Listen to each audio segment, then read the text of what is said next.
Hi everyone, welcome back to my channel Tea&Art. I hope you all are well. So let's start today's video. So when I tell you that this video is worth watching, so please do watch it until the end and you will not be disappointed. So let's start. So what I am doing here is actually this technique is different ways of this technique has been done. This is actually doing stencil on resin.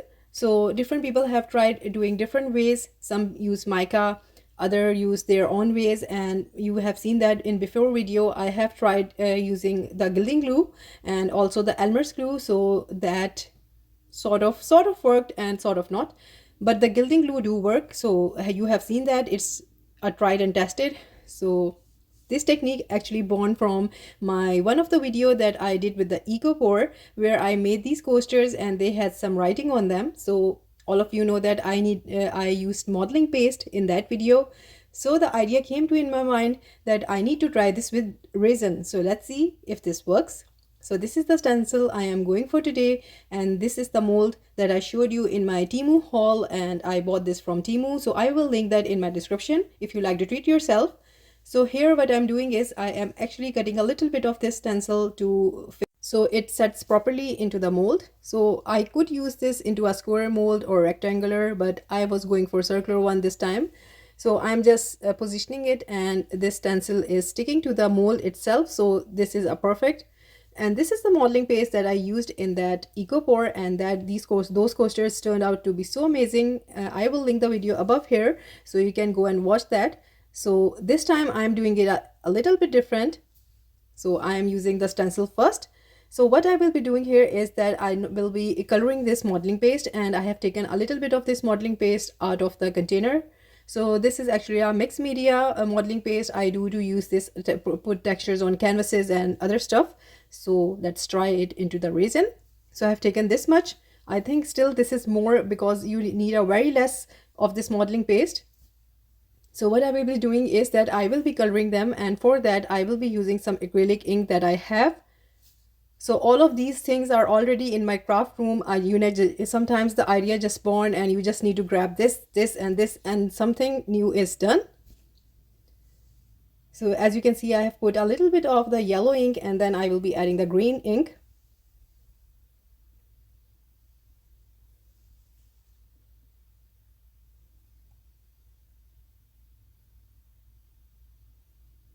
So I'm transferring it to another container because actually I overpoured the green color and I don't want it to be too green.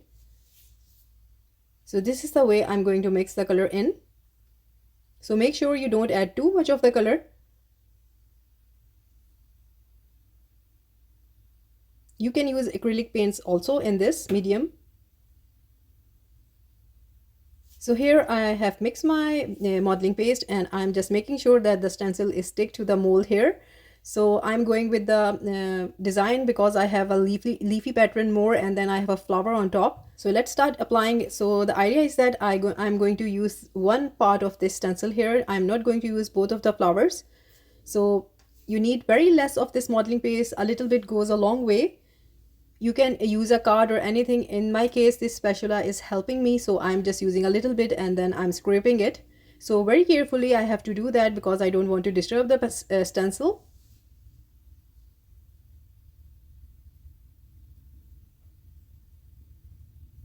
Just take your time and be patient with this technique. If you take your time in this step, I promise you that your end product will be amazing.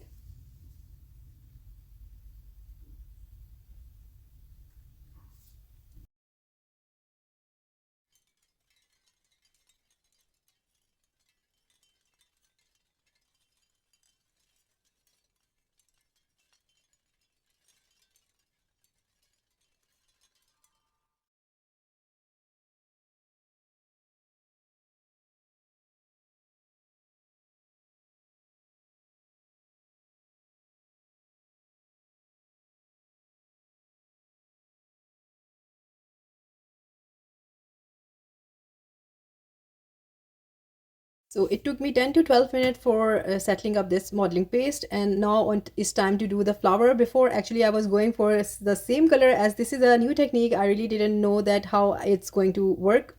this way. So but and in the end I decided that I will be coloring the flower. For this I used mica powder.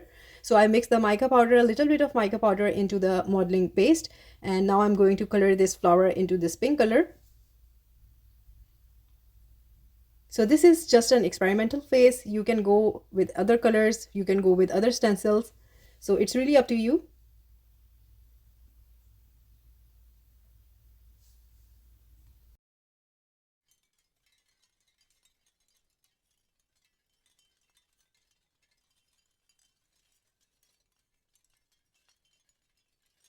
So it's almost done now. I'm just removing the excess modeling paste, and after that the final step is that I will be very carefully removing these stencils, so fingers crossed.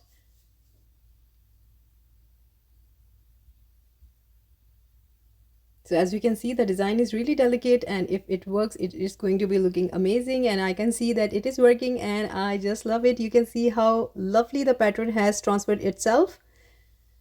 So I could go a little bit bigger, but this time this is experiment. Later on I will be trying different stencils. So for now I'm happy with what I got here.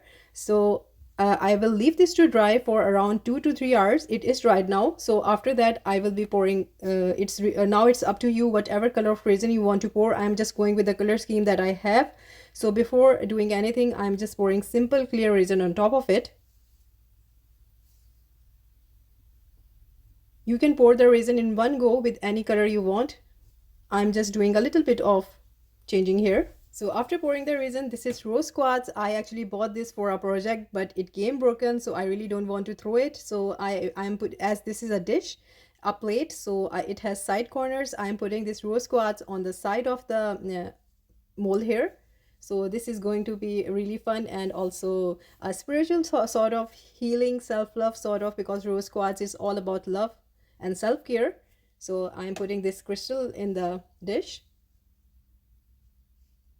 So sometimes it's really not decided what color is you're going for. Sometimes the creation itself tells you that this is the color scheme you need to go for. So this is cured now, and this is the second day. And for my second day, I am using this sort of a beige color. So this is going to be the back of this dish. So this is going to be the final layer, and after that I will leave this to cure. So this is the next day. Everything is cured now. So let's demold. Super excited to see how this is going to turn out.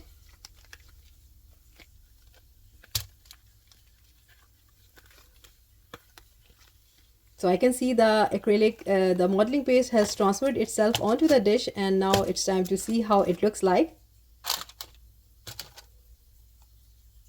So this is how it looks like. I love it. It has such a lovely cloudy effect.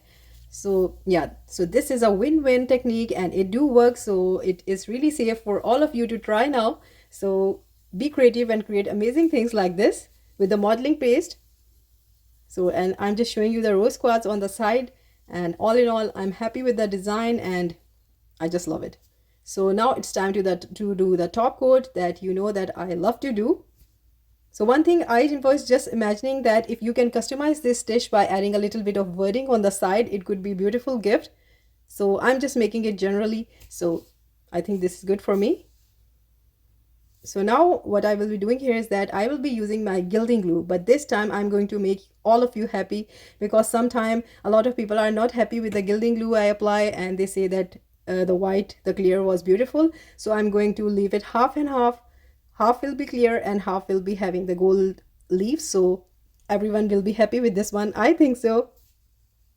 So after that, I just leave this and it gets sticky, and then you apply the gold leaf. So just like that, very carefully, I am applying the gold leaf. And after that, when it is applied, I will be using a soft brush to remove all the excess gold. So it's applied now. It is, so I'm doing a top coat. To this, I'm adding this iridescent glitter to the resin. So this is a little bit of glitter into the resin because I just want it to be soften up and create a beautiful effect. So don't forget to top coat the golden gold foil. So as you can see, I'm applying a little bit of resin very carefully onto the rim of the dish.